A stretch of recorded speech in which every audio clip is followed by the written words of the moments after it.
1,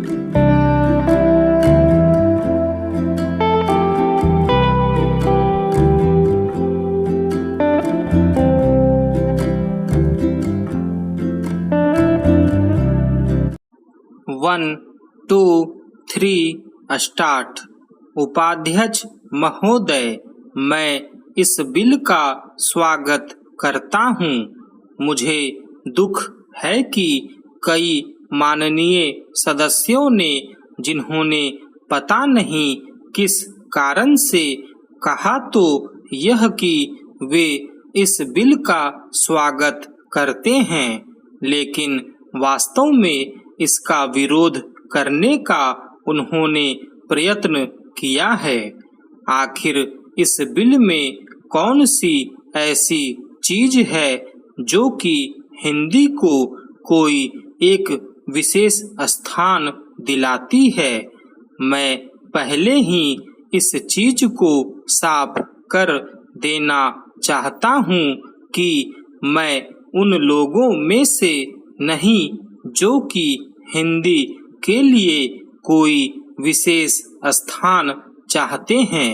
मुझे तो ऐसा लगता है कि जो सदस्य महोदय ऐसा कहते हैं कि इस बिल के द्वारा हिंदी को कोई विशेष स्थान दिया जा रहा है, उन्हें वास्तव में हिंदी का इतिहास मालूम नहीं है।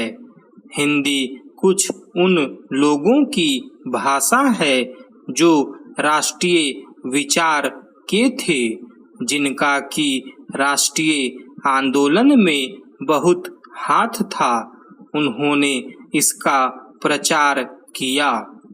यह ध्यान देने की बात है कि राष्ट्रीय आंदोलन के समय में हिंदी की एक ही संस्था नहीं थी, बल्कि दूसरे राष्ट्रीय विद्यालय भी थे और महात्मा गांधी के आदेश के अनुसार वे राष्ट्रीय विद्यालय काम करते थे। उनके द्वारा भी कुछ डिग्रियां और उपाधियां आदि बांटी जाती थी। अब इन विद्यालयों द्वारा उपाधि बांटने का काम, जो कि उनके द्वारा पहले से किया जा रहा है, उसी को इस बिल के द्वारा यदि जारी रखा जाता है तो मेरी समझ में नहीं आता कि कैसे कुछ लोग यह समझ लेते हैं कि इस बिल द्वारा हिंदी को कोई विशेष स्थान दिया जा रहा है।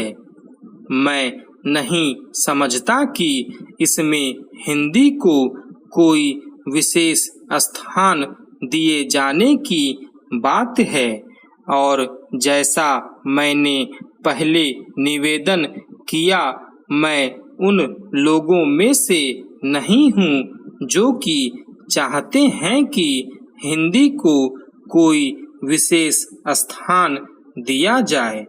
लेकिन मैं एक बात अवश्य उन लोगों से पूछना चाहता हूँ।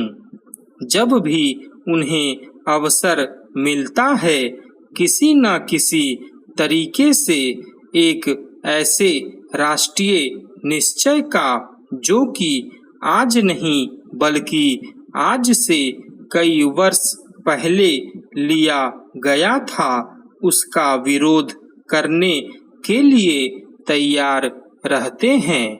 संविधान में राजभाषा के संबंध में स्पष्ट व्यवस्था दी हुई है, तो भी मेरे यह मित्र उसका विरोध करने का प्रयत्न करते हैं।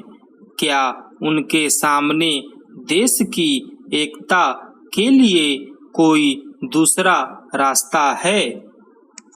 उपाध्यक्ष महोदय, हम सभी यह मानते हैं कि आज ऐसे समय में, जबकि देश के सामने बहुत कठिन समस्याएं हैं, यह सदन एक महत्वपूर्ण प्रश्न पर विचार कर रहा है।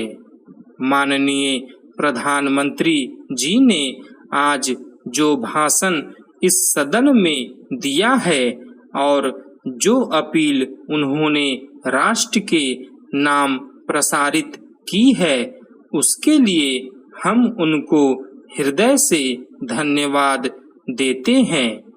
आज उन्होंने अपने भाषण में यह बिल्कुल बता दिया है कि यद्यपि हम हिंदुस्तानवासी शांति चाहते हैं और हमने बराबर हर कीमत पर शांति को बनाए रखने की कोशिश की है, लेकिन इसका यह अर्थ नहीं हो सकता कि हम अपनी सीमाओं का उल्लंघन सहन करें या अपने राष्ट्र की कोई भूमि किसी को देकर के शांति स्थापित करने का प्रयत्न करें।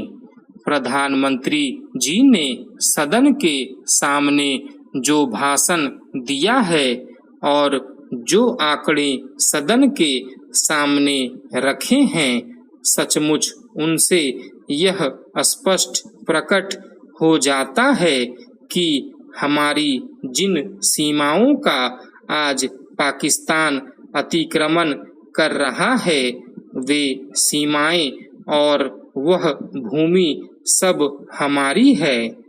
इस समय पाकिस्तान का जो रवैया है वह कोई नई बात नहीं है।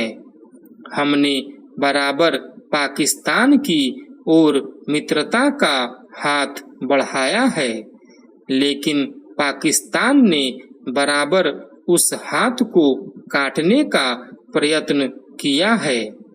देश के विभाजन के समय से लेकर हमने बराबर हर प्रश्न का, हर विषय को मित्रता से तय करने का प्रयत्न किया है, चाहे पाकिस्तान का रुख किसी भी प्रकार का क्यों न रहा हो। देश के विभाजन के समय हमने पाकिस्तान के साथ में जो समझौता किया, उसके अनुसार हमने पाकिस्तान को उसके हिस्से से अधिक दिया। उसके पश्चात भी जब जब कोई प्रश्न हमारे सामने आए, हमने उनको उचित प्रकार से तय करने का प्रयत्न किया।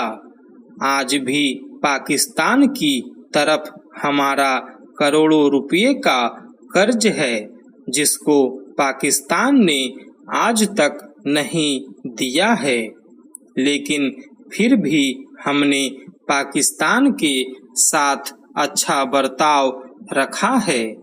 आज तक जो रुख पाकिस्तान अपनाता रहा करता है, अगर वही रुख हम भी अपनाते तो नहर के पानी को बंद करके पूरे पाकिस्तान को वीरान कर सकते थे, किंतु हमने ऐसा नहीं किया।